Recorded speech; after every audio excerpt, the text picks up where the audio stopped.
Merci Françoise. Donc je vais vous donner, vous allez le dérouler. Donc il y a Roger qui va mener la danse toute la journée. Et donc la première conférencière, Dominique Noguer, sur la xénophobie de la loi d'Aladi 38 contre les immigrés aujourd'hui. Bonjour à tous et toutes. Merci d'avoir organisé ces journées de rencontres qui, par les temps qui courent, sont plus que jamais nécessaires et utiles dans la réflexion commune que nous mettons sur cette table et dans cette salle aujourd'hui. Alors on m'a demandé effectivement de partir de ces fameuses lois d'Aladier de 1938. Je voudrais rappeler d'abord dans quel contexte ces lois ont été prises et ces décrets. Vous verrez qu'il y a une imbrication très claire entre une situation intérieure et une situation extérieure. On voit bien que dès le début de 1937 apparaissent les premières fissures de ce qui avait été acquis pendant la période du Front populaire. Nous voyons bien que le patronat reprend le dessus, conteste les décisions qui ont été prises pendant cette période, remet en cause une partie des acquis qui avaient été gagnés par les grandes batailles de 1936, et on voit bien que là, on se referme et que l'on a à l'évidence une poussée très forte de reprise en main. C'est la reprise en main, par exemple, c'est la dénonciation de dizaines de conventions collectives, c'est le licenciement de milliers d'ouvriers qui contestent justement cette remise en cause des acquis qu'ils avaient obtenus, etc. Donc on est dans un contexte politique français qui est déjà complexe.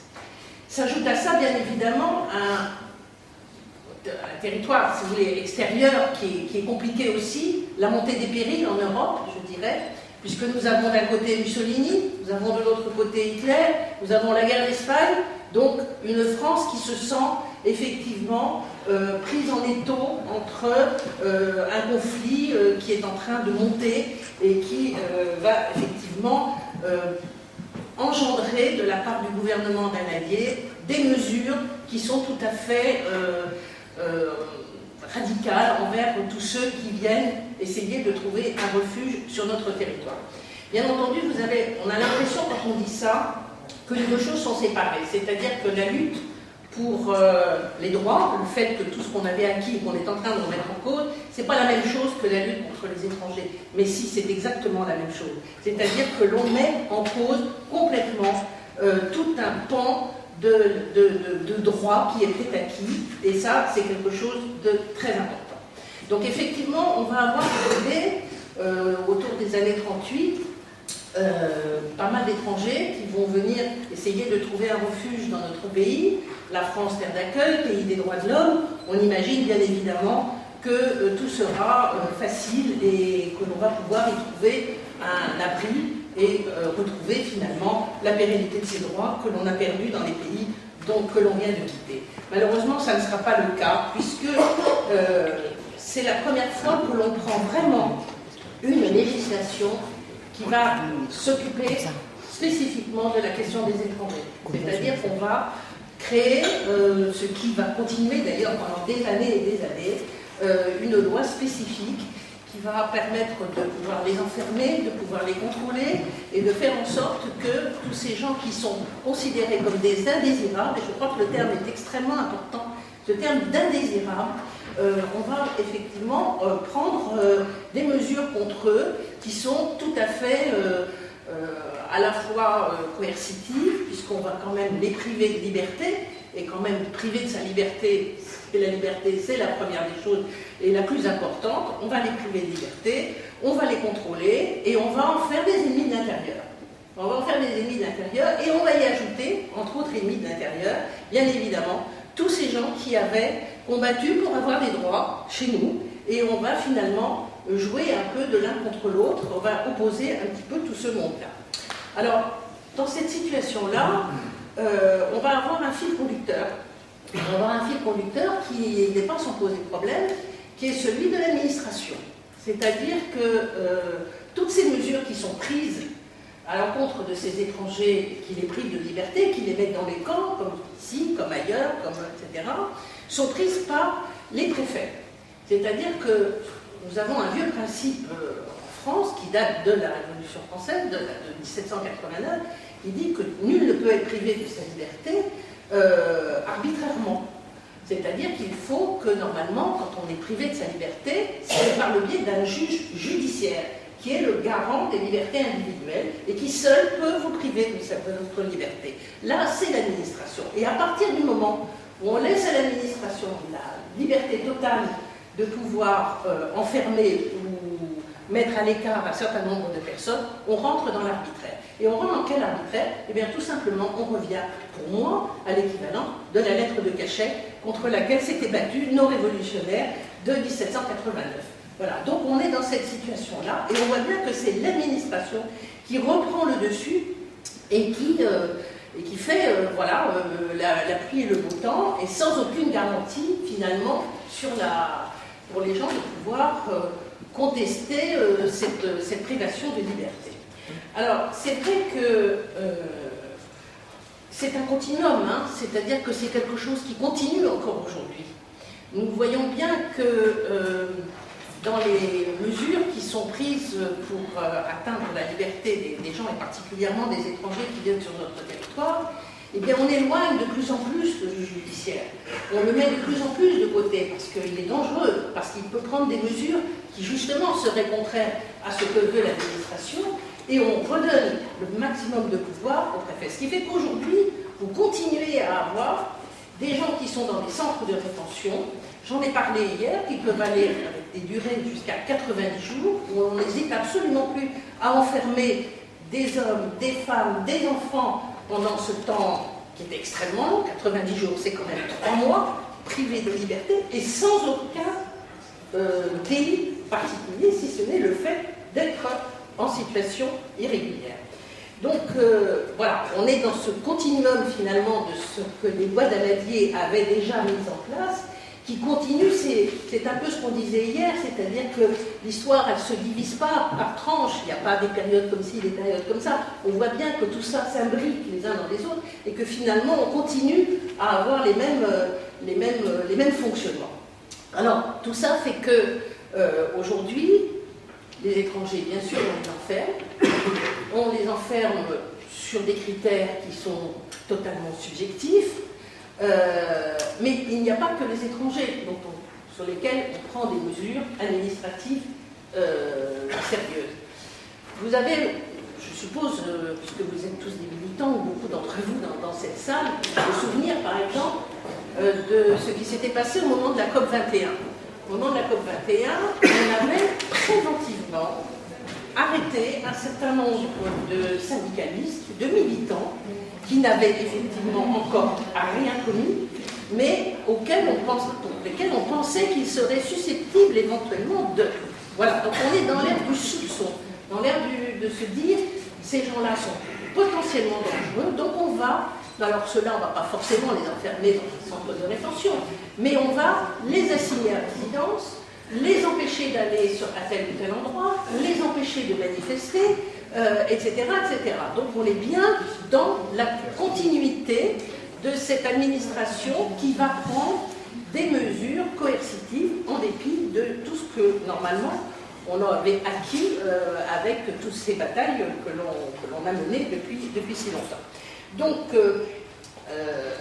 on voit bien que le combat, finalement, sur cette question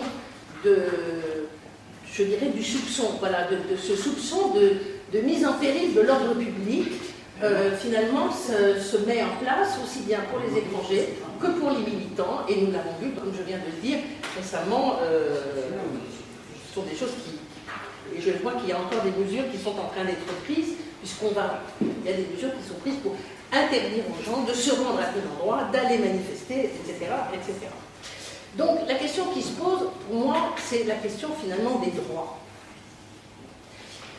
Pour les migrants, pour moi, c'est très clair.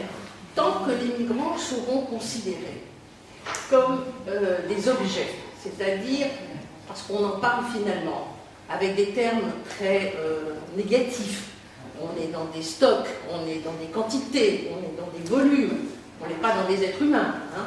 Tant qu'on ne considérera pas qu'eux doivent être emplis pleinement de leurs droits, je pense qu'on aura toujours ce déséquilibre et qui fera le jeu d'un certain nombre de politiques et qui mènera en disant, vous voyez, il y a ceux qui n'ont pas de droits et puis ceux qui en ont, et puis on va opposer les uns aux autres et on va finalement créer cette disparité et cette jalousie et ce différentiel qu'il y a entre les deux. Donc pour moi, un migrant, il doit être empli. Quand vous savez, par exemple, aujourd'hui, un étranger qui arrive sur le territoire français peut rester des années, en situation irrégulière avant d'obtenir ses papiers. Vous le savez, vous êtes militant, vous en avez accompagné les sans-papiers. Vous savez comment ça se passe. Vous rentrez sur le territoire français, vous n'avez pas le droit d'avoir votre titre de séjour et de réponse sous des conditions très particulières. Donc on va vous laisser dans la clandestinité. Et donc vous allez être dépendant d'un système qui va vous exploiter, d'un système qui va vous mettre en infériorité et qui va évidemment vous mettre en concurrence avec l'ensemble des travailleurs sur le territoire.